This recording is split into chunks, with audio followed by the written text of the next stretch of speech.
The Holy Prophet Hazrat Muhammad Mustafa sallallahu alaihi wasallam is the last prophet of Allah.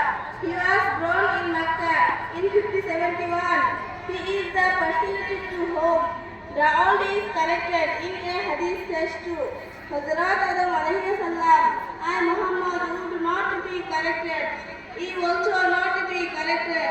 His father's name is Abdullah and his mother's name is Amina. Before his birth, his father passed away, and when he became 7, his mother passed away.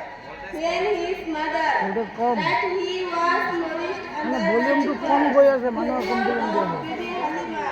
When he was famous for his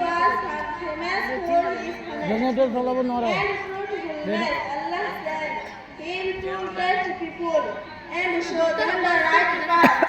He was 41 old when he was rewarded by Allah. He was so much honest that even his enemies kept their valuable things. When he became 63, he died. Assalamu alaikum wa rahmatullahi wa barakatuh.